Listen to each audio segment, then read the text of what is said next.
أعوذ بالله من الشيطان الرجيم. بسم الله الرحمن الرحيم. ولقد أخذناهم بالعذاب فما استكانوا لربهم وما يتضرعون حتى إذا فتحنا عليهم بابا ذا عذاب شديد إذا هم فيه مبلسون وهو الذي أنشأ لكم السمع والأبصار والأفئدة قليلا ما تشكرون وهو الذي ذراكم في الأرض وإليه تحشرون وهو الذي يحيي ويميت وله اختلاف الليل والنهار أفلا تعقلون بل قالوا مثل ما قال الأولون قالوا أئذا متنا وكنا ترابا وعظاما أئنا لمبعوثون لقد وعدنا نحن وآباؤنا هذا من قبل إن هذا إلا أساطير الأولين. اللہ تبارک و تعالی نے ان آیات مبارکہ میں مشرکین کے احوال کے بارے میں ارشاد فرمایا ہے. سورۃ المؤمنون میں دروس سابقہ میں اور آیات سابقہ میں ہم نے پڑھا تھا کہ اللہ نے اپنے مومن بندوں کی صفتیں بیان فرمائی تھیں کہ مومنوں کی صفت یہ ہے کہ وہ اپنے اللہ کی عظمت، اللہ کی ہیبت، اللہ کے جلال سے ہر وقت ڈرتے رہتے. ان کے دلوں میں خشیہ ہے، ان کا ایمان بین الخوف والرجاء ہے. اس لیے فرمایا تھا ان الذین هم من خشیۃ ربهم مشفقون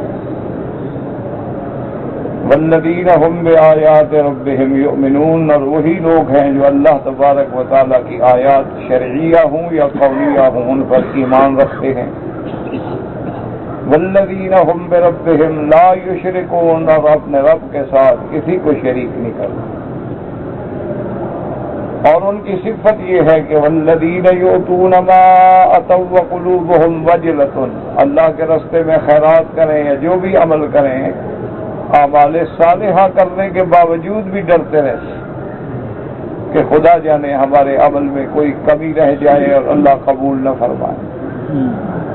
اسی لیے اللہ کے اولیاء فرماتے ہیں کہ مومن کی شان یہ ہے وہ نیک عمل کر کے ڈرتا ہے، اور منافق کا حال یہ ہے کہ وہ گناہ کر کے بھی نہیں ڈرتا.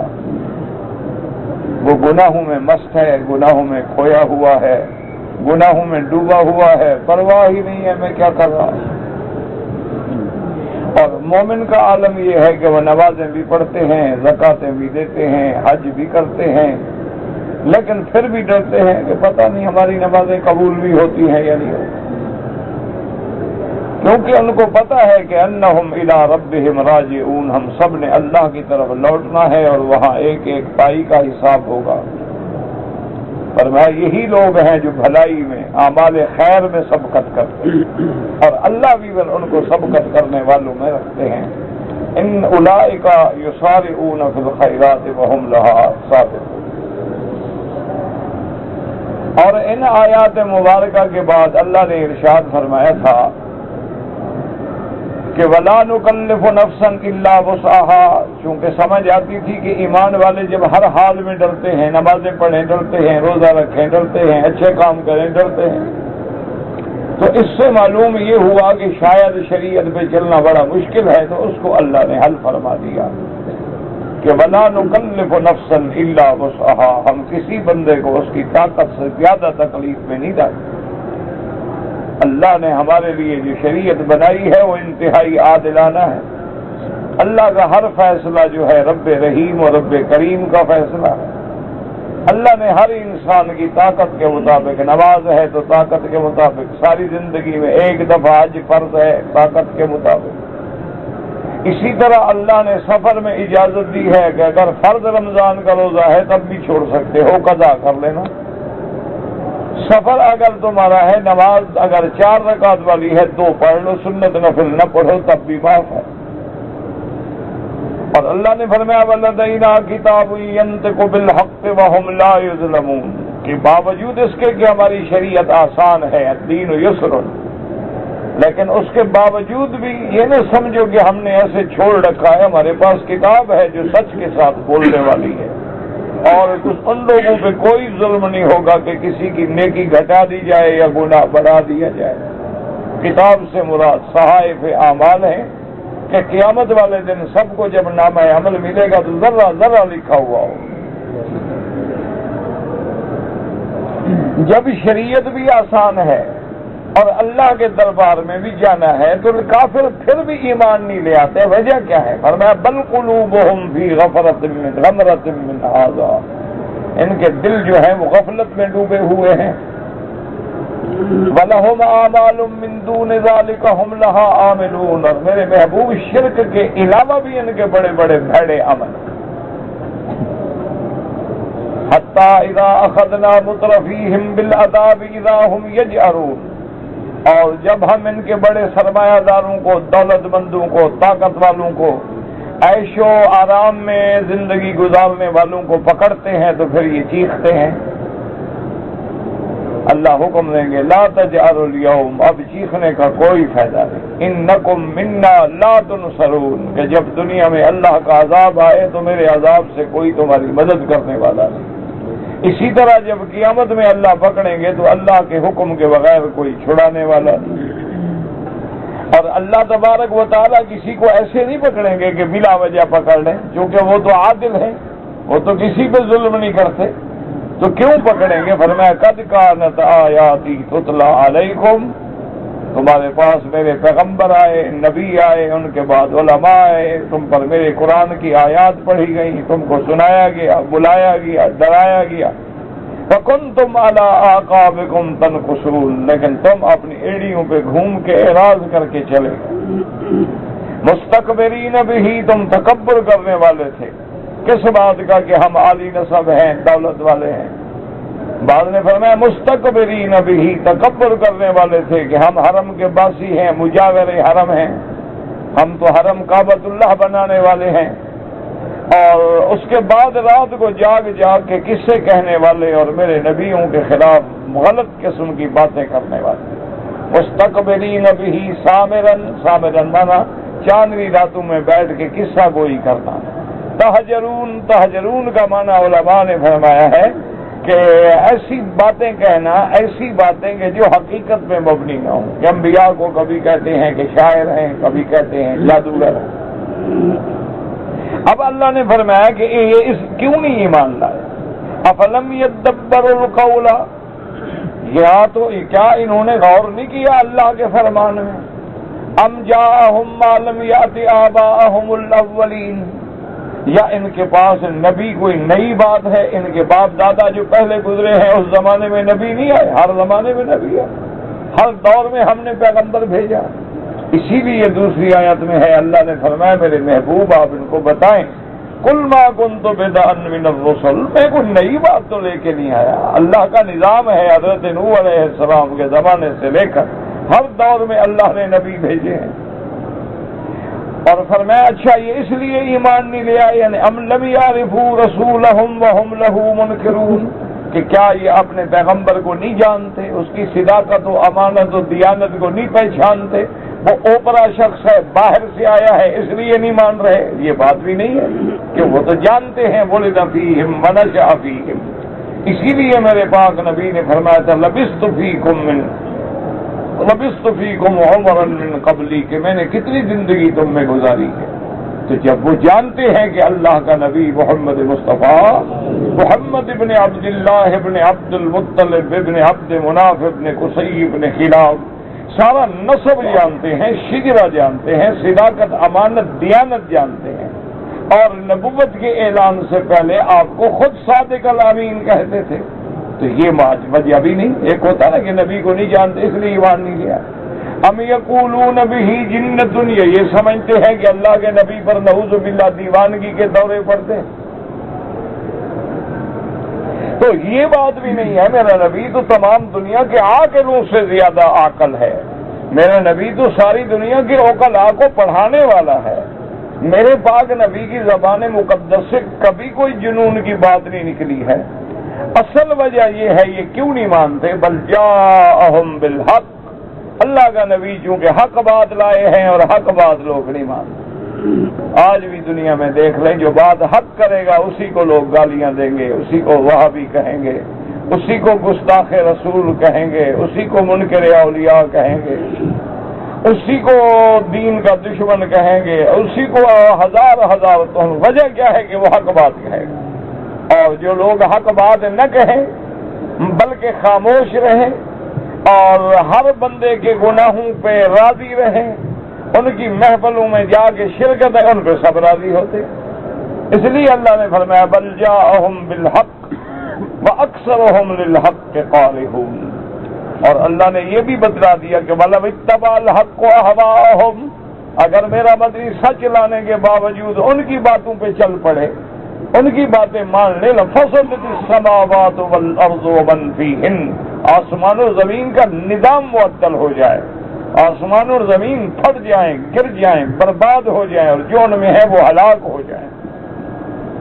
حالانکہ میرا نبی تو ایسی چیز لائے ہیں، بل اتیناہم بذکرہم، اللہ کا نبی تو ایسی چیز ہے جن میں ان کی شان ہے، ان کی بلندی ہے کہ نبی عربی، قرآن عربی، اسلام کی زبان عربی، اللہ کی جنت کی زبان عربی. وہ تو تمہیں اونچا کرنا چاہتے ہیں.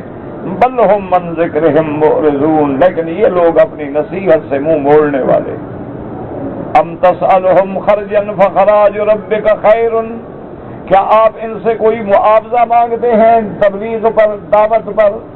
حالانکہ یہ بات بھی نہیں، چونکہ آپ تو اپنے اللہ سے مانگنے والے ہیں، اور اللہ کا دینا سب سے بہتر ہے، وہی سب سے بہتر رزق دینے والے ہیں. اور دوسری بات یہ ہے وَإِنَّكَ لَتَدْعُوهُمْ إِلَىٰ صِرَاطٍ مُسْتَقِيمٍ، آپ تو ان کو سیدھے راستے کی طرف بلا رہے ہیں. آپ تو ہمیشہ ان کو جنت کا راستہ دکھلاتے ہیں، خیر کا راستہ دکھلاتے ہیں، کامیابی کا راستہ دکھلاتے ہیں.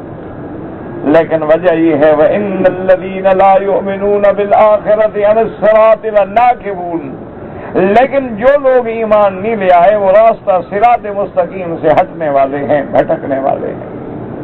اللہ نے فرمایا وَلَوْ رَحِمْنَاهُمْ، اگر ہم رحمت بھی کرتے، وَكَشَفْنَا مَا بِهِمْ مِنْ ضُرٍّ، اور ان کو جو تکلیف ہے اس کو بھی دور کر دیں، یہ نہیں کہ یہ ٹھیک ہو جائیں گے. لَلَجُّوا فِي طُغْيَانِهِمْ يَعْمَهُونَ، یہ اور اپنی سرکشیوں میں اوندے ہو کے گریں گے.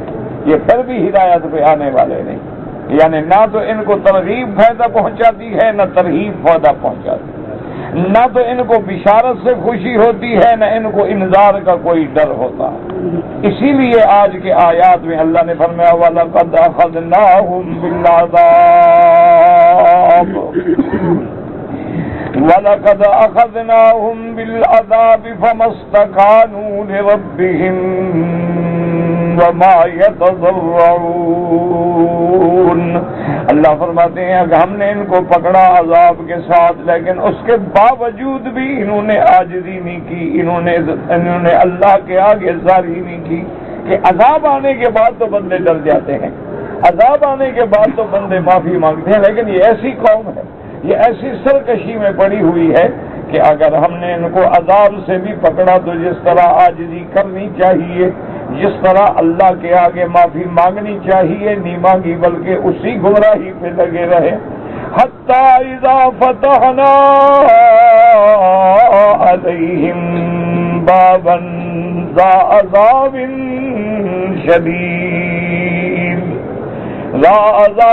شَدِيدٍ إِذَا هُمْ فِيهِ مُبْلِسُونَ، حتیٰ کہ جب ہم نے کھول دیا ان پہ عذاب سخت، یعنی عذاب قیامت کا، اب ہیں یہ نا امیدی میں پڑنے والے.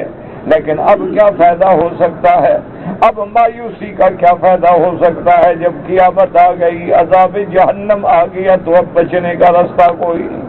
اب اللہ اپنی توحید پہ دلائل دیتی ہیں. فرمایا میرا مدنی صلی اللہ علیہ وسلم آپ ان کو بتائیں کہ میں تو اس خدا کی الوہیت کی، وحدانیت کی، ربوبیت کی، خالقیت و مالکیت کی تم کو دعوت دیتا ہوں. هو الذی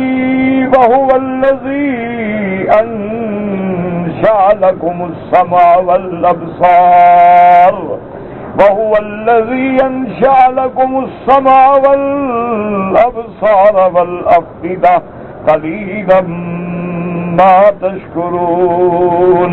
میں تو تمہیں اس خدا کی دعوت دیتا ہوں هو الذی انشأ لکم، جس نے تمہارے لیے قوت سامعہ کو بنایا.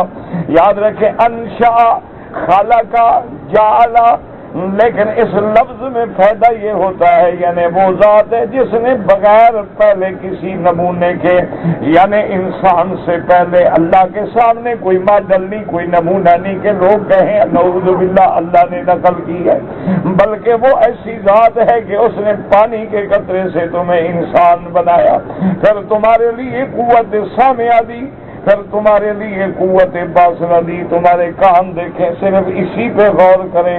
کسی ڈاکٹر کے پاس جا کے کان کا نقشہ دیکھو، کسی ENT ڈاکٹر کے پاس جا کے اس کے اعصاب، اس کے اندر جو اللہ نے ٹشوز رکھے ہیں، اعصاب رکھے ہیں، پردے رکھے ہیں، ان پہ غور کرو تو کہنا پڑے گا تبارک اللہ احسن الخالقین.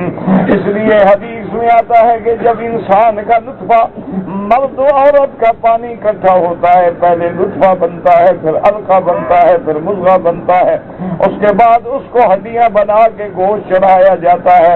تو یہ بھی حدیث مبارک میں موجود ہے کہ جو سخت چیزیں ہیں وہ ان مرد کے پانی سے بنتی ہیں اور جو نرم چیزیں ہیں وہ عورت کے پانی سے بنتی ہیں.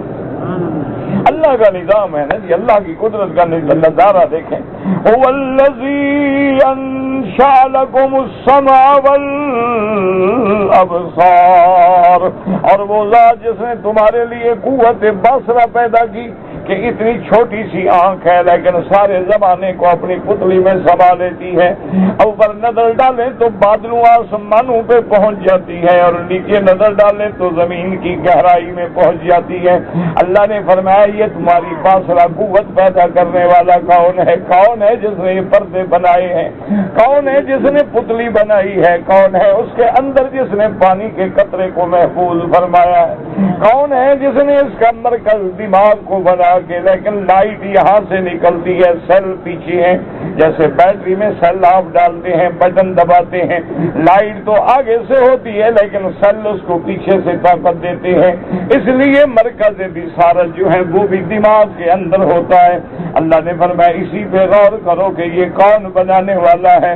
هو الذی انشأ لکم السمع والابصار والافئدہ قلیلا ما تشکرون. اور سارے قرآن پہ نظر ڈالو، جہاں بھی اللہ نے ان جوارے کا ذکر فرمایا ہے، اللہ نے قوت سامعہ کا ذکر پہلے فرمایا ہے اور باصرہ کا ذکر بعد میں فرمایا ہے، یعنی قوت.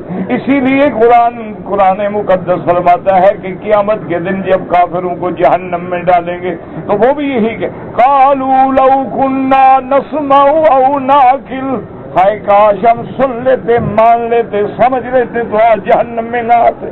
تو وہاں بھی قوت سامعہ کا ذکر پہلے ہے. اسی لیے دیکھیں قرآن کہتا ہے ختم اللہ علی قلوبہم وعلی سمعہم وعلی ابصارہم غشاوۃ. تو قوت سامعہ کا ذکر پہلے ہے اور قوت باصرہ کا ذکر بعد میں ہے. اسی لیے قرآن کہتا ہے اولئک الذین طبع اللہ علی قلوبہم وعلی سمعہم وابصارہم غشاوۃ. تو ہمیشہ قوت سامعہ کا ذکر اول ہے، باصرہ کا ذکر بعد میں ہے.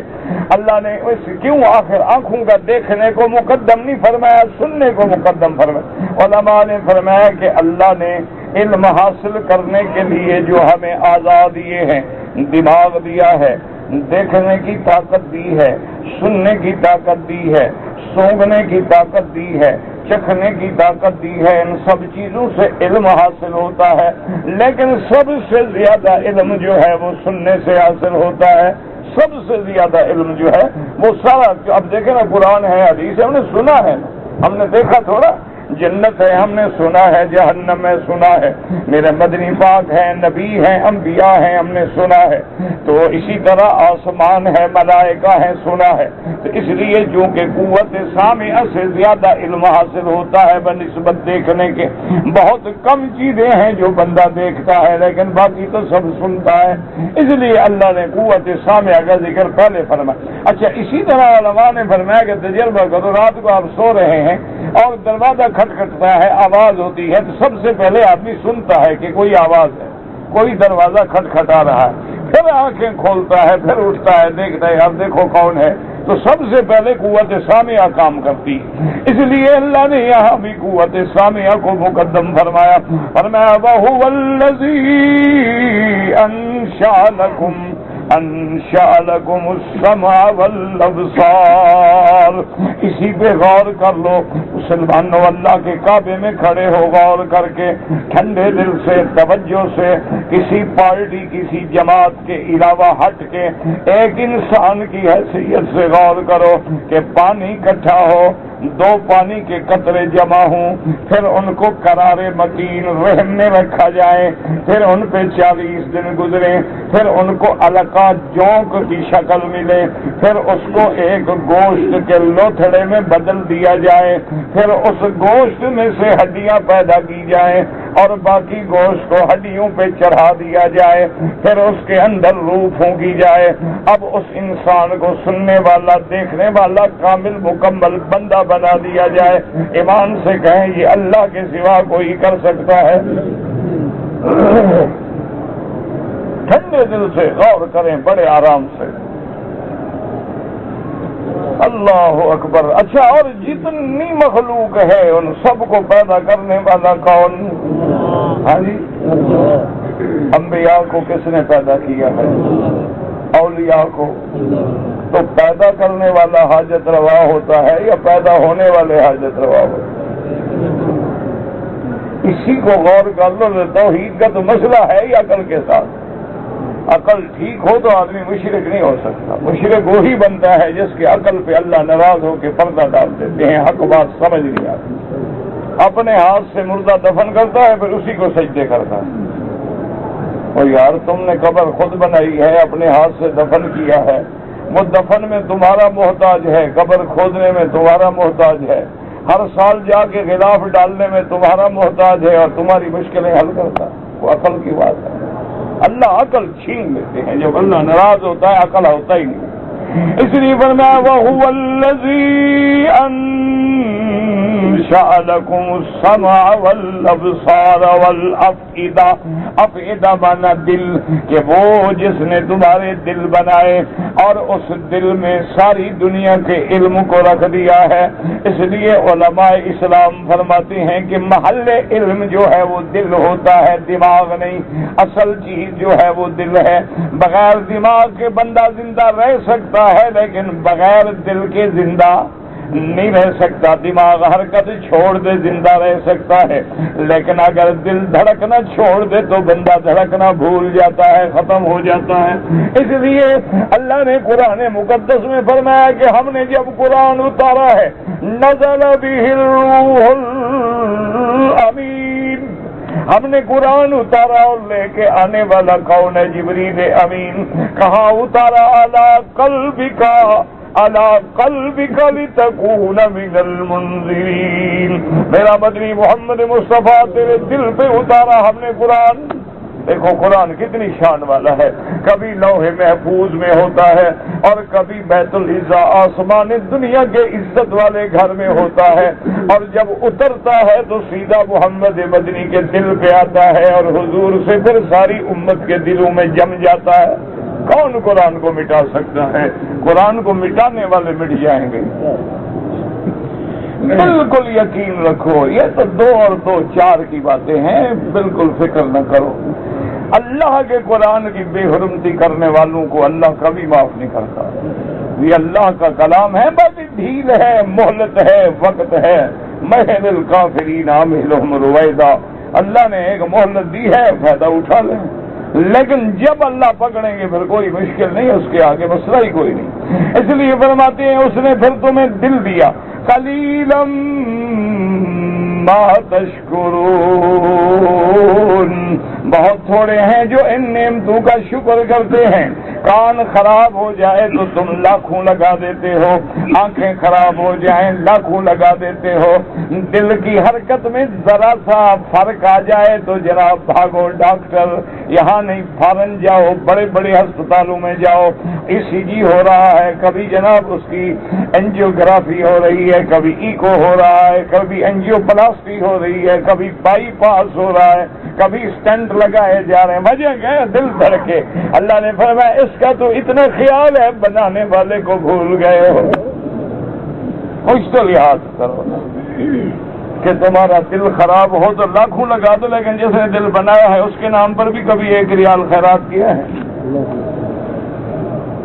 شراب پینے میں دولت لٹا دیتے ہو، گندی عورتوں پہ دولت لٹا دیتے ہو، گانے بجانے اور مجرے حجروں پہ دولت لٹا دیتے ہو. کبھی اللہ کے دین کے لیے بھی خرچ کیا ہے؟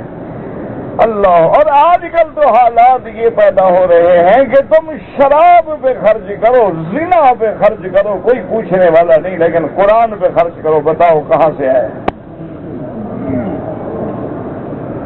انا للہ و انا الیہ راجعون.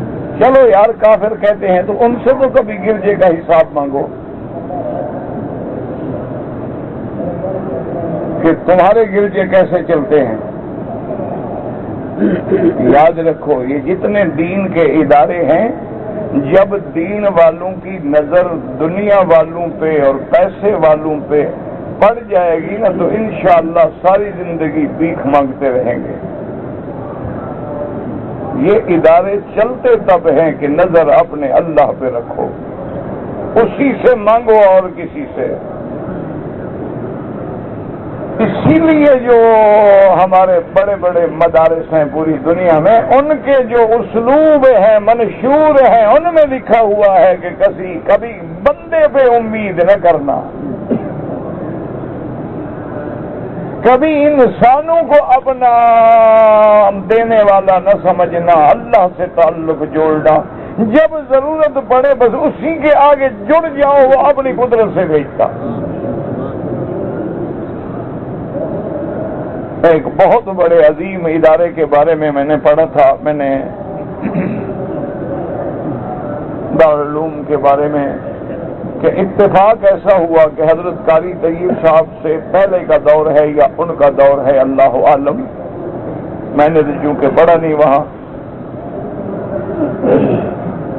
تو اتفاق یہ ہوا کہ جو اس وقت کے خزانچی تھے، جو پیسے کے منتظم تھے، ان نے بتایا کہ جی مدرسے میں ایک تو پچھلے مہینے سے بھی تنخواہ نہیں دی گئی مدرسین کو، اور مدرسے کا جو یعنی بجٹ ہے اور جو کچھ اس وقت ہمارے پاس ہے، زیادہ سے زیادہ 3-4 دن نکال لیں گے طلبا کی روٹی کے لیے، ورنہ اس کے بعد ہر چیز ختم.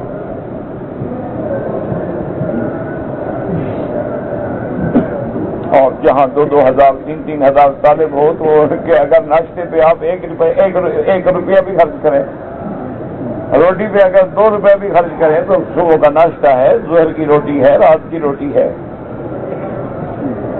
تو حضرت مدنی رحمت اللہ علیہ کا بھی دور تھا، ان کو کہا کہ ان کا ٹھیک ہے کوئی ایسا مسئلہ نہیں ہے کہ رات جتنے سارے بزرگ ہیں نا، اساتذہ ہیں، مشائخ ہیں اور علماء ہیں، سب کو جمع کرو، تہجد کے وقت مسجد میں آ جائیں.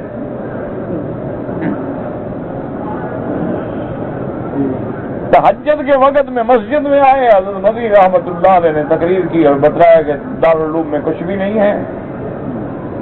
میں نے آپ لوگوں کو اسی لیے بلایا ہے کہ ہمارے بڑوں نے یہ لکھا ہے کہ جب تکلیف آئے تو اللہ کی طرف رجوع کرو، اللہ سے مدد مانگو، کسی بندے پہ یقین نہ رکھو. لہذا تمام حضرات 2 رکعت صلاۃ الحاجہ پڑھ کے بس گڑ گڑا کے اکٹھے ہو کے اللہ کے آگے رو کے دعا کرو. اللہ والوں کے ادارے اس طرح چلتے ہیں. تو اب جناب انہوں نے دعا کی، الحمدللہ دعا کر کے چلے گئے. صبح کو نماز ہوئی، نماز کے بعد دفتر کھلا، محترم صاحب دفتر میں تشریف لائے. ایک آدمی نے 5 کروڑ کا چیک بھیجا، پتہ ہی نہیں. تو اللہ کے ادارے اس طرح چلتے ہیں. اسی طرح میں ایک دفعہ جنوبی افریقہ میں تھا، تو کسی آدمی نے ایک چٹ لکھا کہ یہ تبلیغی جماعت والے جو ہیں ساری دنیا پھرتے ہیں، دورے کرتے ہیں، ان کو خرچ پیسہ کہاں سے ملتا ہے؟ اچھا، میں نے کبھی خدا کی قدرت ہے ان کے ساتھ 3 گھنٹے بھی نہیں لگائے. 3 دن تو بڑی بات ہے نا، 3 دن یا 7 دن یا 40 دن، میں نے کبھی 3 گھنٹے بھی نہیں لگائے. لیکن کوئی آدمی بہرحال کسی بھی دین والے پہ اعتراض کرے تو ہمارا حق ہوتا ہے کہ ہم جواب دیں. ضروری نہیں ہوتا کہ ہمارا اس جماعت سے تعلق ہو، میں پارٹی کا ہم کوئی فرد ہوں یا حصہ ہوں.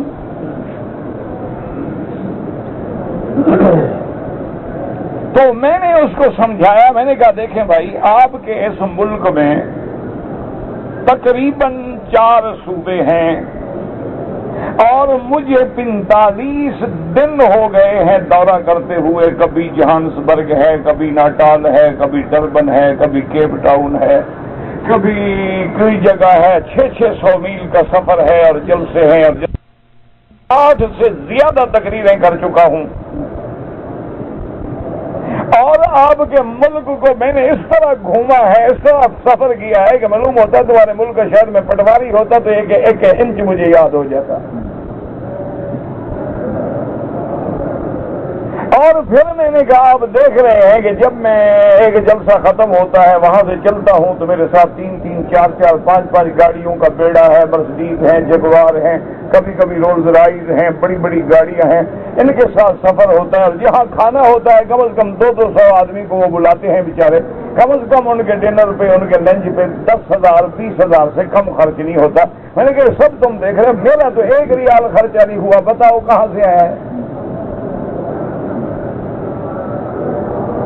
خدا کے بندے، میرا تو 1 ریال، میں اللہ کے کعبے میں بیٹھا، میں تو 1 ریال بھی خرچ نہیں. حالانکہ میں یہاں سے پیسے لے کے گیا تھا ان کے ملک کی کرنسی، کہ اگر ضرورت پڑے تو میں لوگوں کو تو دیکھتا رہوں گا مجھے پیسے چاہیے. چلو اس ملک کی کرنسی ایئرپورٹ میں ضرورت پڑ جائے، امیگریشن میں پڑ جائے، کسٹم میں پڑ جائے، لوگ تو بیچارے باہر کھڑے ہوں گے نا. لیکن وہ جیسے لے گیا میں نے کہا اسی طرح بند ہیں. اور اتنا روز کا خرچہ ہو رہا ہے کہ میرے بجائے اگر آپ کے ملک کا کوئی منسٹر بھی اتنا بڑا دعویٰ کرتا تو کروڑوں کا بل بن جاتا، لیکن میرا 1 ریال کا بھی نہیں بنا. وجہ کیا ہے کہ آج اس بھائی نے دعوت دی ہے، کل اس نے دعوت دی ہے، آج اس نے گاڑی بھیجی ہے، کل اس نے گاڑی بھیجی ہے، پرسوں اس نے بھیجی ہے. ان کا بھی کوئی خاص خرچ نہ ہوا اور ہمارا بھی بھیجا نہ لگا اور کام بھی چلتا رہا.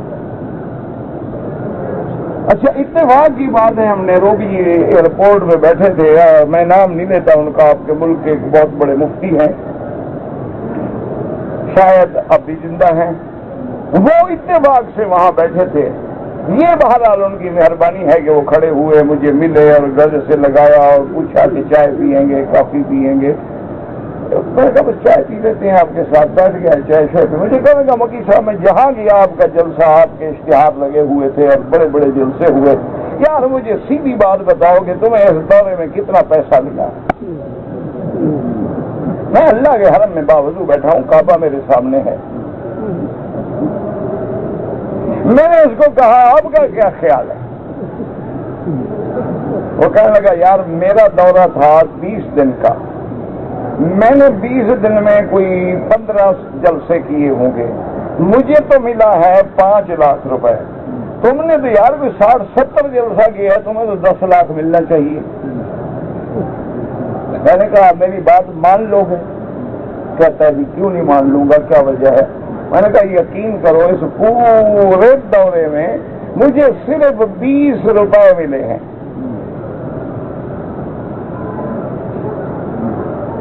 کہنے لگا کیا مطلب؟ میں کہا چندہ میں نہیں کرتا، لوگوں سے مدرسے کے نام پہ میں نہیں مانگتا، اللہ کا شکر ہے جو مجھے دعوت دیتے ہیں ان سے اچھی گھڑی میں باندھتا ہوں، اچھے کپڑے میں پہنتا ہوں، مجھے بھکاری سمجھیں تمہاری طرح تو پیسے دیں۔ اور دوسرے یہ 20 روپے بھی میں نے کہا مجھے اس لیے 20 رانڈ یعنی افریقن رانڈ وہ بھی اس لیے ملے ہیں کہ مدرسہ زکریا کے محتمم جو ہیں حضرت شیخ شبیر سالوجی، ایک شہر سے ہم گزر رہے تھے، انہوں نے مجھے کہا کہ اس شہر میں ایک اللہ کا ولی رہتا ہے، بہت بڑا ولی اللہ ہے، اور اپنے ہاتھ سے درزی کا کام کر کے روٹی کھاتے ہیں اور بڑا اللہ والا بندہ ہے، اس کے ہم شہر سے گزر رہے ہیں، اگر کہو تو زیارت کر لیں۔ میں نے کہا بالکل اچھی بات ہے، دعا لے لیتے ہیں۔ تو ہم ان کی خدمت میں گئے، باقی وہ اللہ والے تھے، ان کی صحبت میں بیٹھنے سے اندازہ ہوا تو ان نے بڑے خوش ہوئے، بیچاروں نے چائے بھی پلائی اور مدینہ شریف کی کھجور بھی ہمیں کھلائی اور کہا مجھے بڑی خوشی ہے کہ آپ مجھے ملنے آئے ہیں، آپ کو اللہ نے میں نے کہا سر وہ کیا ہے، میرے لیے سعادت ہے کسی اللہ والے کے خدمت میں حاضر ہو کے دعا لوں۔ تو انہوں نے کہا کہ اچھا آپ کے پاس ٹائم نہیں ہے تو یہ 20 رانڈ میرے قبول کر لو، جہاں موقع ملے کسی ہوٹل پہ بیٹھ کے میری طرف سے کھانا کھا لیں۔ میں نے کہا وہ پیسے میں نے اپنے پاس رکھ لیے، یہ تو مجھے ملے ہیں، اس کے علاوہ مجھے نہیں ملے۔ کہنے کا وجہ کیا ہے؟ میں نے کہا تم بزنس کرنے آئے تھے، میں تقریریں کرنے آیا تھا۔ وجہ فرق کتنا ہے؟ تم تو آئے تھے نا دولت کے لیے، چونکہ تمہاری تو گھٹی میں پڑا ہوا ہے، کبھی 11ویں کے نام پہ چندہ، کبھی 12ویں کے نام پہ چندہ، کبھی رجبی کے نام پہ چندہ، کبھی میلاد شریف کے نام پہ چندہ، کبھی کل شریف کے نام پہ چندہ، کبھی جمعراتوں کے نام پہ چندہ، کبھی 40ویں کے نام پہ چندہ، کبھی جعفر کے کونڈے کے نام پہ چندہ۔ تمہاری تو گھٹی میں پڑا ہے۔ ہمیں تو اللہ نے یہ سبق سکھلایا ہے کہ مجھ سے مانگو۔ ہمیں تو بزرگوں نے یہی سکھلایا ہے کہ بن مانگے ملے موتی اور مانگے ملے نہ بھیک۔ ہمیں تو مطلب کلندروں نے یہی سکھایا ہے کہ تو جھکا جب غیر کے آگے نہ تن تیرا نہ من، تو اگر میرا نہیں بنتا نہ بن، اپنا تو بن۔ ہمیں تو میں نے کہا یہی سکھایا ہے، اس لیے ہمیں کوئی دیتا نہیں، یار کیا کریں؟ میں نے کہا یار مجھے بھی کوئی طریقہ بتاؤ۔ کہنے لگا نہیں یار ٹھیک ہے، بس تم اپنے اسی طریقے پہ ٹھیک ہو۔ تو میں نے کہا چلو تم اپنے طریقے پہ خوش ہو۔ کہنے لگا خوش تو نہیں، اب کریں کیا، گزارا نہیں ہوتا۔ پدری آدمی تھا بیچارے نے سچ کہا ہوگا، تو اس لیے ہمیشہ یاد رکھیں کہ دولت دنیا مدرسے دولت سے نہیں چلتے، مدرسے جندے سے نہیں چلتے، بھیک مانگنے سے نہیں چلتے، اور دین کے مدرسوں کو کوئی سپورٹ نہیں کرتا۔ این جی اوز بھی ان کو سپورٹ کرتی ہیں جو فحاشی پھیلائیں، عریانی پھیلائیں، بے حیائی پھیلائیں۔ جو اللہ کا دین بیان کرے اس سے تو سب نفرت کرتے ہیں، اس کی مدد کون کرے گا؟ وہ تو کہتے ہیں یہ داڑھی ہے کہ جھاڑی ہے، وہ کہتے ہیں انہوں نے جو برقع پہنایا ہوا ہے عورتوں کی، یہ برقع ہے کہ ہیلی کاپٹر ہے؟ وہ کہتے ہیں جناب ان کی عورتیں تو قید میں ہیں، ایک اوپر سے بوری بند کر کے ان کو بوری میں بند کر دیتے ہیں، گھر سے باہر نہیں نکلنے دیتے، حقوق آزادی نہیں ہے ان میں، حقوق انسانیت نہیں ہے ان میں، مساوات نہیں ہے ان میں، تو وہ ہماری کیا مدد کریں گے؟ ہماری مدد تو وہ کرتے ہیں جو حلال کا رزق ڈھونڈ کے کوشش کرتے ہیں کہ اللہ نے مجھے حلال دیا ہے، خدا کرے کسی صحیح جگہ پہ لگ جائے۔ ہم نے تو اپنے علماء کو یوں دیکھا ہے، میرے سامنے کا واقعہ ہے، ایک آدمی نے میرے استاد سے اللہ ان کی قبر پہ رحمتیں فرمائے 10 لاکھ کا چیک پیش کیا۔ یہ میں بات کر رہا ہوں 1970 کی۔ 1970 میں 10 لاکھ سمجھتے ہیں کتنی بڑی چیز ہوتی ہے؟ ایک سیٹ نے 10 لاکھ کا چیک پیش کیا۔ انہوں نے فرمایا بھی ہمارے مدرسے کا جو بجٹ ہے نا سال کا وہ پورا ہو گیا ہے، ہمیں ضرورت نہیں ہے، اللہ آپ کو جزائے خیر سے کسی اور جگہ دے دو۔ وہ بندہ یوں دیکھنے لگی، کہتا ہے مولانا آپ نے پڑھا بھی ہے یہ چیک کتنے کا ہے؟ آپ نے 10,000 تو نہیں سمجھا، یہ 10 لاکھ کا چیک ہے، میں دینے آیا ہوں۔ ایسے دینے والے کتنے آئیں گے آپ کے پاس اور آپ مجھے واپس کر رہے ہیں؟ فرمایا تو ایسے مولوی بھی تو تمہیں کم ملیں گے نا جو تمہارے 10 لاکھ کو اپنے جوتی پہ بھی نہیں دکھتا، جاؤ دفع ہو جاؤ 10 لاکھ سنانے والے مجھے. میں تمہارے 10 لاکھ کے لیے یہاں بیٹھا ہوں. یہ مسند رسول ہے. یہاں بیٹھ کے بھی اگر میں پیسے بناتا ہوں تو خدا کو کیا جواب دوں؟ العلماء ورثۃ الانبیاء. یاد رکھو عالم کبھی دہشت گرد نہیں ہوتا. دہشت گرد تو ظالم ہوتا ہے، وہ عالم نہیں ہوتا. جو عالم ہے وہ ظالم نہیں، جو ظالم ہے وہ عالم نہیں. ہمیشہ اپنی دماغوں کو خدا کے لیے ٹھیک کریں. سیاستہ کی 6 کتابیں ہیں. اسی طرح فقہ کی کتابیں جو پڑھائی جاتی ہیں، مثلا کہیں فقہ حنفی ہے، کہیں شافعی ہے، کہیں مالکی ہے، کہیں فقہ حنبلی ہے رحمت اللہ علیہم اجمعین. تو کہیں آپ دیکھیں گے کہ قدوری ہے، کنز ہے، ہدایہ ہے، کہیں دیکھیں گے کتاب الام ہے، کہیں دیکھیں گے کتاب المغنی ہے. یہ فقہ کی کتابیں. باقی نحو ہے، قواعد ہے، صرف ہے، معقول ہے، منطق ہے، معانی ہے، بلاغہ ہے، ادب ہے. ان کو چھوڑ دیں. ان ساری کتابوں کو لے کر 4 بندے عقل والے، علم والے بٹھا دیں. ان کو کہیں کہ ان میں ایک لفظ ہمیں بتائیں گے جس میں لوگوں کو تیار کیا جاتا ہو کہ بے گناہوں کو مارو. اللہ کے بندے، خدا کے لیے حقیقت کو سمجھو. جب تم دن کو رات کہو گے، رات کو دن کہو گے، جب تم حق کو باطل کہو گے، باطل کو حق کہو گے، جب تم اللہ والوں کو ظالم کہو گے اور ظالموں کو تم بڑا پڑھا لکھا اور ان کو اسکالر کہو گے، تو ظلم بڑھے گا، امن نہیں ہوگا. امن عدل سے ہوگا.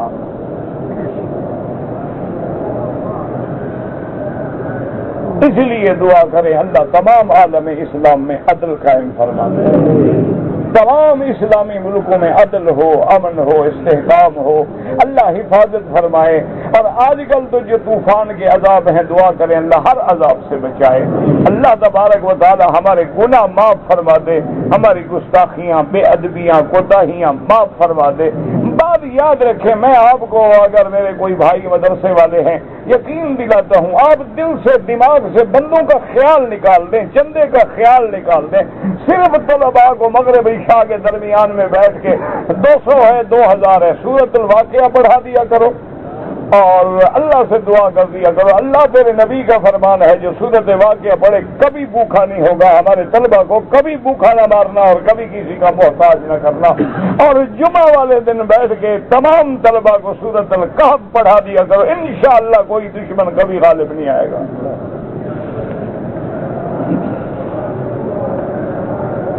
کوئی تمہیں چھیڑ بھی نہیں سکے گا. یہ تو ایسی صورت ہے جو دجال کے فتنے کو روک دیتی ہے. تو چھوٹے موٹے دجال کیا کر سکتے ہیں؟ صرف جمعہ کے دن، جمعہ کے بعد یا جمعہ سے پہلے سارے طلباء بیٹھ جائیں اور سورۃ الکہف پڑھ کے دعا کر لیں کہ اللہم اکفنا شر شیاطین الجن والانس، اللہم اکفنا شر فسقۃ الجن والانس، اللہم اکفنا شر الاشرار وقید الفجار. دعائیں کر لیں، انشاءاللہ کبھی کوئی دشمن غالب نہیں ہوگا اللہ کی رحمت سے. تو بس اللہ پہ یقین رکھیں. اسی لیے بزرگ کہتے ہیں نا، اس پہ یقین باقی سب پہ بے یقینی، کہ باقی ساری دنیا کچھ نہیں کر سکتی اور سب کچھ کون کر سکتا ہے. اور یہی معنی تو ہے لا الہ الا اللہ. اسی لیے قرآن کہتا ہے کہ تم اتنی نعمتوں کے بعد شکر نہیں کرتے. وَهُوَ الَّذِي ذَرَاكُمْ فِي الْأَرْضِ وَإِلَيْهِ تُحْشَرُونَ. اور وہی ذات ہے جس نے تم کو زمین میں پھیلایا، زمین میں بسایا، زمین میں جمایا، اور پھر وہی تمہیں دوبارہ زمین سے اٹھائیں گے. وَهُوَ الَّذِي يُحْيِي وَيُمِيتُ. وہی ہے جو جلاتے ہیں، جو مارتے ہیں. وَلَهُ اخْتِلَافُ اللَّيْلِ وَالنَّهَارِ. اسی کے حکم سے کبھی دن ہے، کبھی رات ہے. جیسے رات بدل جاتی ہے، دن آ جاتا ہے، دن جاتا ہے، رات آ جاتی ہے. اسی طرح یہ عالم دنیا بھی بدل جائے گا، پھر عالم برزخ ہوگا، پھر عالم آخرت ہوگا. افلا تعقلون. کیا تمہیں عقل نہیں کہ جو دن رات کے پھیرنے پہ قادر ہے وہ اس عالم کے فنا کرنے پہ بھی قادر ہے. اب دیکھو نا رات ہے، دن کہاں گیا؟ ڈھونڈ کے دکھاؤ نا ذرا۔ لیکن وجہ کیا؟ بل قالوا مثل ما قال الاولون۔ اللہ فرماتے ہیں قرآن میں، میرا مدنی یہ بھی وہی بات کہہ رہے ہیں جو ان سے پہلے کہتے گئے، جو ان کے باپ دادا پر دادا کہتے گئے۔ کیا کہتے تھے وہ؟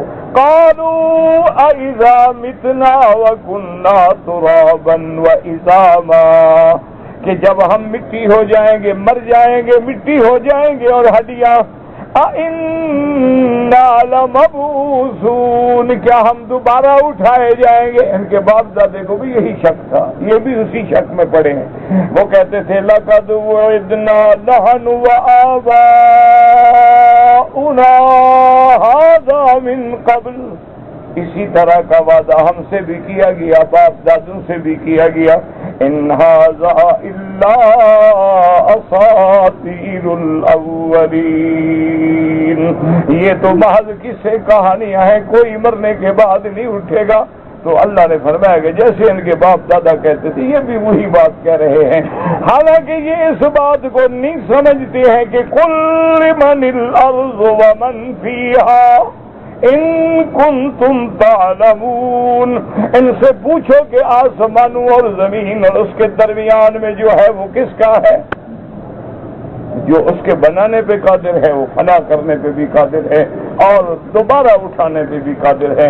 دعا کیا کریں اللہ عالم اسلام کی حفاظت فرما، اور اللہ اس بلد الامین کو قیامت تک ہر فتنوں سے محفوظ فرما، اور پاکستان کے لیے بھی دعا کریں۔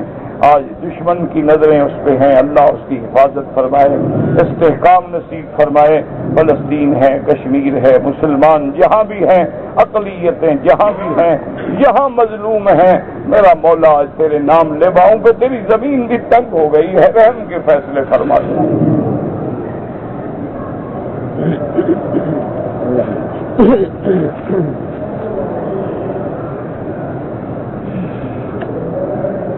کہتے جی کہ میں نے عمرے کا جب طواف کیا تو کندھا کھولنا بھول گیا، کوئی بات نہیں، کندھا کھولنا سنت ہے، کھولتے ثواب ملتا، نہیں ہے تو جرمانہ کوئی نہیں۔ اگر کوئی خانہ کعبے کے دروازے پہ بوسہ دے، بوسہ صرف حجر اسود پہ سنت ہے۔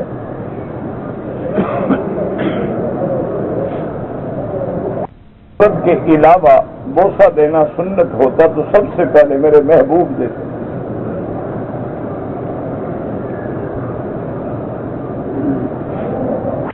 میرا بیٹا ہے، اس کی عمر 2.5 سال ہے، پہلے تو ٹھیک تھا لیکن اب اس کی زبان میں لکنت آ گئی ہے، تو بہرحال اب تو بڑی بڑی اچھی ہاسپٹل بھی موجود ہیں، کسی اچھے ڈاکٹر سے بھی رجوع کریں اور زمزم پلائیں، سورۃ فاتحہ پڑھیں۔ ہم تو بس یہی جانتے ہیں بھائی، تو پیر فقیر تو ہم ہیں نہیں کہ 2 منٹ میں آپ کو استخارہ کر کے بتا دیں۔ آج کل تو بڑے پیر ہیں نا، چٹکی میں استخارہ۔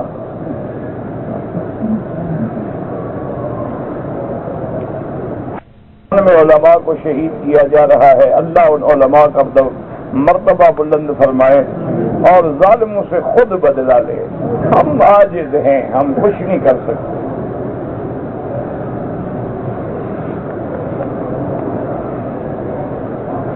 اگر ایک آدمی نے طواف کے 3 چکر لگا لیے، نماز کھڑی ہو گئی، تو پھر نماز کے بعد جہاں چھوڑا وہاں سے شروع کر کے پورا کرے۔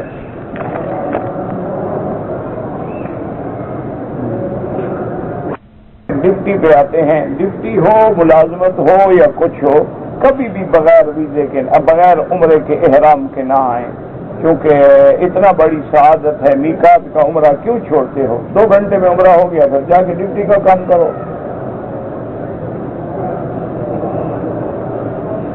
کہتے جی کہ اگر طواف کرنے والے جب نماز کھڑی ہوتی ہے تو کھڑے ہو جاتے ہیں، بہرحال جس طرف امام ہے اس طرف تو امام کے آگے کھڑے ہونا منع ہے، لیکن مثلا یہ کعبہ شریف ہے، امام اس طرف کھڑا ہے تو اس طرف تو آگے نہ ہوں، ادھر قریب ہوں، ادھر ہوں تو جائز ہے، کیونکہ طرف بدل گئی۔ کہتے جی کہ ہمارے ہاں جو تیجا اور سوم اور عرس ہوتے ہیں یہ سب ہندوؤں کی رسمیں ہیں، ان کا اسلام سے کوئی تعلق نہیں۔ اگر کوئی آدمی عمارت سے نماز پڑھے لیکن صفیں نظر آئیں یا امام کی حرکات و سکنات نظر آئیں تو پھر نماز جائز ہے، لیکن بلا عذر نہ پڑھے، نیچے آئے صفوں سے مل کے پڑھے۔ ڈپٹی کے لیے اوپر چڑھ جاتے ہیں، نماز کے لیے نہیں اتر سکتے۔ اللہ کی شان ہے، کیا کرے آدمی۔ میری مشکل ہے ختم نہیں ہوتی، اللہ سے دعا کرو اور حسبنا اللہ و نعم الوکیل، حسبنا اللہ و نعم الوکیل، چلتے پھرتے اٹھتے بیٹھتے کثرت سے پڑھو، سب مشکلیں اللہ حل کریں گے۔ کہتے جی اردو والا قرآن شریف جو ہے کم ہے، فرانسیسی، انڈونیشی، چینی زبانوں کے کلام پاک ہیں، اردو کا کیوں کم ہے؟ اردو والے جو ہیں وہ ہمارے بڑے مہربان ہیں، ان کو مل جائے تو گھر لے جاتے ہیں، وہ چھوڑتے ہی نہیں۔ تو صاف بات ہے، روزانہ اگر 10,000 بھی رکھو ختم ہو جائیں گے۔ ان کو مفت مل رہا ہے، یہ نہیں سمجھتے کہ حرم کا وقف ہے، باہر جا ہی نہیں سکتا۔ بہرحال اگر کم ہے تو انشاءاللہ ہم متعلقہ لوگوں سے درخواست کریں گے۔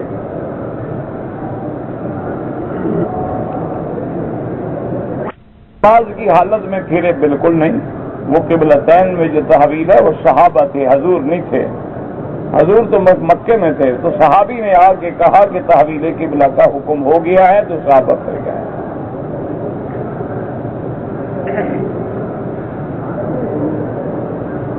کہتا میں نے مکانہ کعبہ میں کھڑے ہو کے دعویٰ کیا تھا کہ یہ کام نہیں کروں گا، لیکن پھر کر لیا۔ اگر تو قسم اٹھائی تھی کفارہ قسم ادا کرو، 10 مسکینوں کو 2 وقت کا کھانا کھلاؤ۔ اگر قسم نہیں تھی، ایسے زبانی کلامی دعویٰ تھا تو توبہ کرو، استغفار کرو کہ اللہ کے گھر میں کھڑے ہو کے جھوٹا دعویٰ کرنا۔ میں مکہ میں رہتا ہوں، جدہ بچیوں کو لینے جانا ہے، بچوں کے ساتھ اگر عمرہ کروں تو آپ بھی جدے سے احرام باندھ لیں، کوئی مسئلہ نہیں۔ نمازی کے آگے سے گزرنا منع ہے، ہاں بالکل منع ہے، کوشش کریں کہ نہ گزریں۔ مجبوری ہو تو سجدے کی جگہ پہ پاؤں نہ آئے، دور ہو کے گزریں۔ سے آ گیا، احرام نہیں باندھا، میقات پہ بھی نہیں باندھا، جدے سے احرام باندھا لیکن دم پڑ گئی، وہ میقات سے بغیر احرام کے گزر آیا، ایک بکری بطور دم ادا کرے۔ اگر انگلینڈ سے آدمی آیا ہے، 2 ہفتے سے کم ٹھہرنا چاہتا ہے تو اگر اکیلے نماز پڑھے تو قصر پڑھے، امام کے پیچھے پڑھے تو پوری پڑھے۔ آدمی نے مدینہ منورہ سے احرام باندھا، راستے میں سو گیا اور سونے کی حالت میں اس کو احتلام ہو گیا، کوئی بات نہیں، غسل کر لے، احرام دھو لے، اپنا عمرہ پورا کرے، یہ اس کے اپنے ہاتھ میں تھوڑا ہے، مجبور ہے وہ۔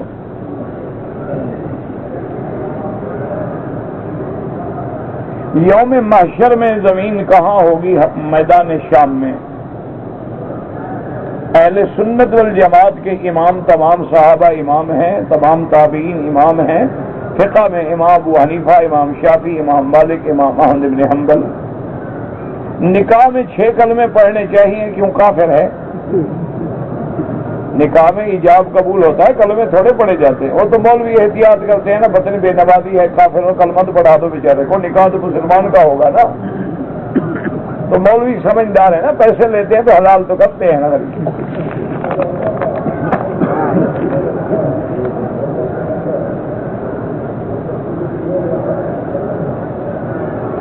میں مدینہ شریف جا رہا تھا، میں نے ارادہ کیا تھا کہ 1.25 لاکھ مرتبہ درود شریف پڑھوں گا، 40 نمازیں بھی پڑھوں گا، لیکن نہیں پڑھ سکا۔ پھر جاؤ، پھر کوشش کرو۔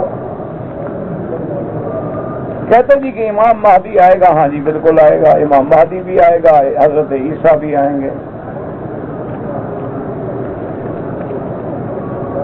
کہتے جی کہ کفیل کے 15 مزدور ہیں، ایک بکرا صدقہ کرنا چاہتے ہیں، تو صدقے کا گوشت ہم خود کھا سکتے ہیں؟ اگر غریب ہے، مزدور ہے، تو کیوں نہیں کھا سکتے؟ مدینہ سے واپسی پہ عمرہ ضروری ہے؟ بالکل ضروری ہے، میقات ہے۔ مسجد عائشہ اگر عمرے کے لیے جائیں عصر کی نماز کے بعد تو 2 رکعت نہ پڑھیں، بغیر نماز پڑھے ہوئے لبیک اللہم لبیک نیت کر کے آ جائیں، کیونکہ عصر سے لے کر مغرب تک نماز نہیں پڑھی جاتی۔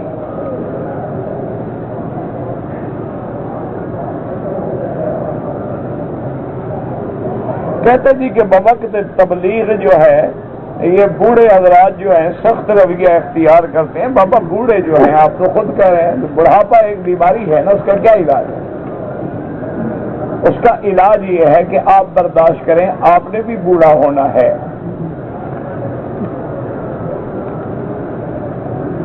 کہتے جی آپ کو نظر نہیں آتے، کرسی پہ بیٹھیں تو نظر آئیں گے، بس دعا کیا کرو یار، نظر آنے میں کون سا میں بزرگ ہوں کہ تمہارے درجے بلند ہو جائیں گے، گناہگار آدمی ہوں، بس دعا کر دیا کرو۔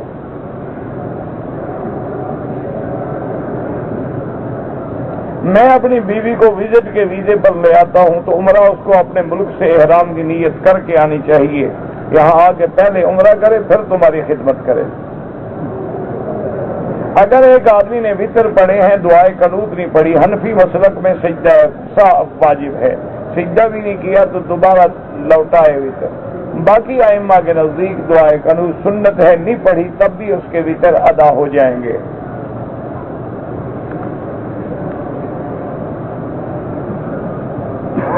کہتے جی کہ میں اپنے ملک سے 2 آدمی لایا، دونوں ڈرائیور ہیں، وہ گاڑی چلاتے ہیں، ہمارا اتفاق یہ تھا کہ میں آپ کو لے جاؤں گا، وہاں جو کمائی ہوگی ہم آدھا آدھا کریں گے، ٹھیک ہے، اگر وہ راضی ہیں تو کوئی بات نہیں۔ میری بیٹی کے لیے دعا کریں، اللہ اس کو صالح بچہ دے، اللہ ہر مسلمان کو جن کی اولاد ہے یا نہیں صالح اولاد عطا فرمائے۔ اگر لڑکا ہے تو 2 بکرے یا 2 دمبے 7ویں دن عقیقہ ہوتا ہے، 7ویں دن نہ ہو تو 14ویں دن، زیادہ سے زیادہ 21ویں دن، اس کے بعد ضرورت ہی نہیں، لڑکی ہو تو 1۔ عقیقہ سنت ہے، ہو جائے الحمدللہ، نہیں ہوا تب بھی کوئی بات نہیں۔ مجھے 17 مہینے ہو گئے ہیں لیکن نوکری نہیں ملتی، اللہ سے دعا کرو، 2 رکعت نماز صلاۃ الحاجہ پڑھ کے اور دعا کیا کرو، استغفار پڑھا کرو، اللہ کریم ہے، یہ امتحان ہوتے ہیں۔ مکے میں جب آدمی آئے نا رگڑا لگتا ہے، کسی کو زیادہ کسی کو کم، جو صبر کر گیا وہ کامیاب ہو گیا۔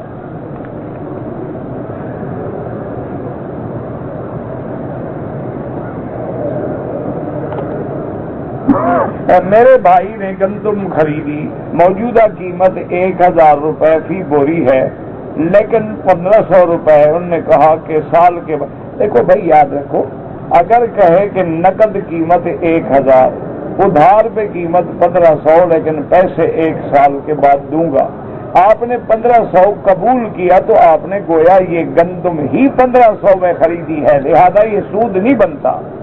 لیکن بہتر یہ ہے کہ ایسی چیزوں سے بھی بچا کرو۔ خطبے کے دوران جب امام دعا کہتا ہے تو ہم ہاتھ اٹھائیں؟ بالکل نہیں۔ کہتے جی کہ اگر بیوی فوت ہو جائے تو مرد اس کا منہ دیکھ سکتا ہے؟ ہاں جی بالکل دیکھ سکتا ہے، ساری زندگی زندہ کا دیکھتے رہے تو مردہ کا کیا ہے۔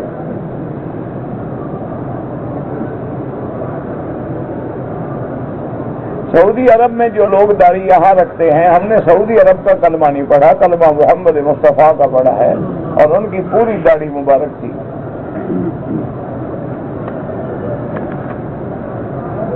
بے نمازی کے ساتھ کھانا کھانا جائز ہے، بہتر ہے کہ نہ کھائیں ورنہ تم بھی بے نماز ہو جاؤ گے۔ ورنہ کھانا تو کافر کے ساتھ بھی جائز ہے، لیکن ایسے لوگوں سے دور ہٹو تاکہ ان کو تنبیہ ہو کہ یار تم نماز نہیں پڑھتے، میں تمہارے ساتھ تعلق نہیں رکھتا۔ اگر فجر کی نماز پڑھ کے سو جائیں کوئی بنا نہیں، کوئی مسئلہ نہیں۔ ایک آدمی ساری رات ڈیوٹی کرے، نماز پڑھ کے سوئے گا نہیں تو کیا کرے گا؟ یہاں تو رمضان شریف میں ساری رات جاگتے ہیں، فجر پڑھ کے ہی سوتے ہیں، وہ سارے گناہگار ہیں۔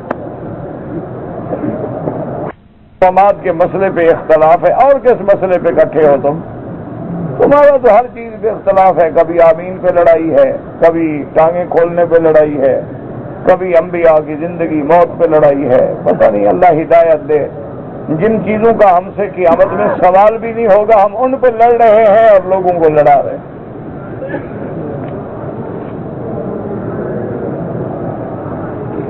یعنی لڑکی والوں کو جیسے رواج ہے کھانا دینے کا، یہ سنت ہے کہ خاوند لڑکا جو ہے، دولہا جو ہے وہ کھانا دے، لڑکی والوں کا کھانا دینا جائز نہیں ہے شریعت۔ ایسے جو غریب رشتے دار ہیں گھر آ گئے ہیں ان کو تو مجبور ہے نا، ایک ہے نا کہ باقاعدہ جیسے اہتمام ہوتا ہے، ایک دن دولہے والے دیں گے، ایک دن لڑکی والے دیں گے، وہ بھی ہوٹلوں میں، وہ بھی ہوٹلوں میں، 5 لاکھ کا وہ دے گا تو 2.5 لاکھ کا وہ دے گا، میاں بیوی ہنی مون منائیں گے، ان کے ماں باپ بیٹھ کے قرضے کو روئیں گے۔ خدا کا خوف کرو، سنت کے مطابق شادی کرو، حلال سستا کرو تاکہ حرام بچے۔ اگر تم نے حلال مہنگا کر دیا تو حرام تو سستا ہے، وہ تو 10 ریال میں مل جاتا ہے۔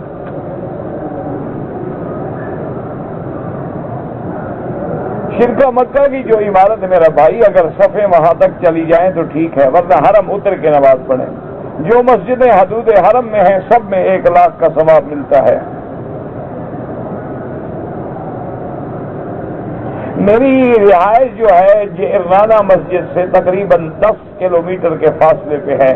حج کا احرام میں نے مسجد عائشہ سے باندھا، کوئی بات نہیں۔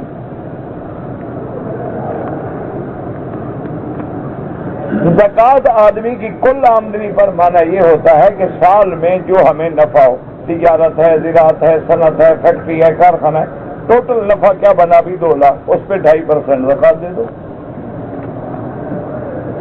مکہ میں رہتے ہیں، سالانہ چھٹی گزارنے جاتے ہیں، ان کے لیے طواف الوداع بالکل ضروری ہے، کیونکہ اب وہ ملک میں جا رہے ہیں، آفاق میں جا رہے ہیں، اور پھر زندگی اور موت کا پتہ ہی نہیں ہے۔ کہ مرحوم کے لیے کھانے پر یا فروٹ پہ فاتحہ پڑھنا، کبھی دال پر بھی فاتحہ پڑھتا دیکھا ہے آپ نے مولوی کو؟ ٹھنڈے نہیں، ناراضگی کی بات ہے، کہاں پہ میں بات کرو کھری۔ کبھی آپ نے دیکھا ہے کہ مولوی صاحب کے سامنے 2 دن کی کھٹی لسی اور جناب باجرے کی روٹی اور 3 دن کی کھٹی دال رکھو، کہو ختم پڑھو؟ اگر پڑھ دینا جتنی مرضی ہے مجھے گالیاں دینا، تمہیں باپ ہے۔ وہ بھی حلوہ شریف پہ پڑھتے ہیں، پتہ ہے نا بدعت ہے، بدعت جب کر رہے ہیں، گناہ کر رہے ہیں تو کچھ کھائیں تو صحیح۔ ختم۔ بیٹے نے طلاق دے دی، باپ نے شادی کر لی، واہ بھائی واہ۔ اچھا آپ باپ طلاق دے دے پھر بیٹا کر دیں، انا للہ و انا الیہ راجعون۔ فرض ہے نہیں، ٹرک ٹریکٹر کوئی بھی جو آمدنی آئے اس پہ زکوٰۃ ہے۔ جن جو ہیں وہ جہاد کرتے ہیں، مجھے تو ملے نہیں، تم خود مل کے پوچھ لو ان سے، چلو ان سے، چلو ان سے، چلو ان سے، چلو ان سے، چلو ان سے، چلو ان سے، چلو ان سے، چلو ان سے، چلو ان سے، چلو ان سے، چلو ان سے، چلو ان سے،